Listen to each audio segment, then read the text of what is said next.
2026-27 অর্থ বছরের কেন্দ্রীয় বাজেট পেশের দিন 7 রামনগরের উদ্যোগে দুর্গা চৌমুহনী বাজারে বিশেষ আয়োজন করা হয়। বাজার প্রাঙ্গণে বড় পর্দায় বাজেটের সরাসরি সম্প্রচার দেখানো হয়, যাতে সাধারণ মানুষ ও স্থানীয় নেতৃত্ব একসাথে বসে বাজেটের খুঁটিনাটি পর্যবেক্ষণ করতে পারেন। অনুষ্ঠানে উপস্থিত ছিলেন আগরতলা পৌরসভার mayor Dipak Majumdar, minority chairman Josem Uddin, কর্মচারী নেতা সুমন রায় সহ আরো অনেকেই। নেতৃত্বরা বাজেটটিকে জনকল্যাণমুখী বলে অভিহিত করেন।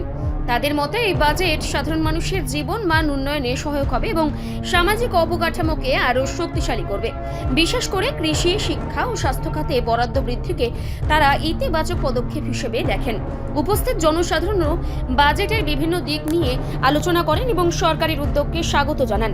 এই আয়োজনকে কেন্দ্র করে বাজারে উৎসবমুখর পরিবেশ তৈরি হয়। সাধারণ মানুষ বাজেটের সরাসরি সম্প্রচার দেখে নিজেদের মত প্রকাশ করে। স্থানীয় নেতৃত্বের উপস্থিতি ও তাদের বক্তব্যে অনুষ্ঠানটি আরও তাৎপর্যপূর্ণ হয়ে ওঠে।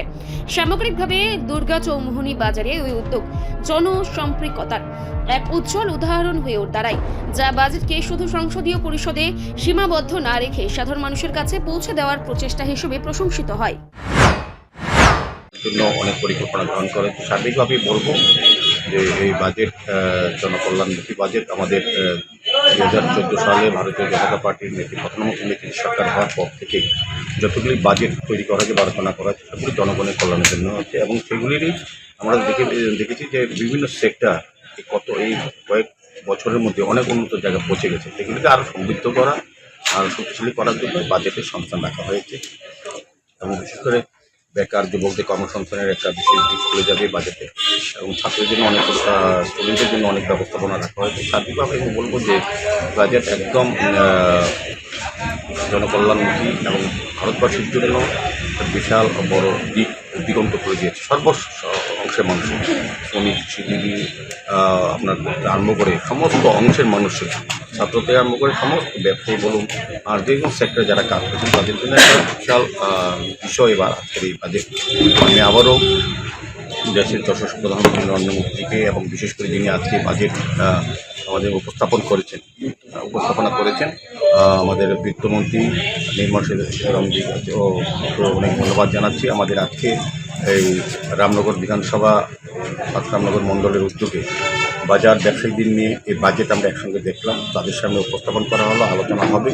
বাজেট যাতে মানুষের কাছে মানে যে সন্ধান করে রাখা হচ্ছে যাদের জন্য তারা সবটাই সুযোগ গ্রহণ করতে পারে, সেই জন্য বাজেটকে আরও সমস্ত জায়গায় আমরা প্রসার করবো যাতে মানুষের সুযোগগুলি পেতে পারে। কেন্দ্র সরকার বা অর্থমন্ত্রী যেটা রেখেছেন আমাদের, এটা যাতে মানুষ সমস্ত ক্ষেত্রে সফল পায়, সেই কারণে আজকে বাজেট উপস্থাপনার দিনে আমরা এই দুর্গাপুরী বাজার এলাকার রামনগর মণ্ডল উদ্যোগে আমরা ব্যবসায়ীদের নিয়ে অংশগ্রহণ করেছি, আলোচনা করেছি, বাজেট শুনেছি। পরবর্তী সময় বাজারের বিস্তারিত আলোচনা আরও হবে এবং আমাদের এইগুলি কী কী সফল মানুষের কাছে পৌঁছে দিতে হবে সেই উদ্দেশ্যে এই ধরনের আমাদের ভারতীয় জনতা পার্টি থেকে সারা রাজ্যে এবং সারা দেশব্যাপী কর্মসূচি গ্রহণ তারই অঙ্গ হিসেবে আজকের এই অনুষ্ঠানে এখানে আমাদের মধ্যে রামনগর মণ্ডলের কর্পোরেটর আছেন, আমাদের চেয়ারম্যান আছেন, সমবায় আছেন, মাইনরিটি কমিটির যিনি চেয়ারম্যান জসীম সাহেব আছেন, মন্ডল সভাপতি আছেন এবং অন্যান্য সমস্ত কর্পোরেটররা বাসুদেব বর্মা, নিখিল গুহ, চার্জি, নিবাস দাস, স্নিগ্ধা দাস দেব সবাই ছিলেন এবং আমাদের বাজার কমিটির সম্পাদক।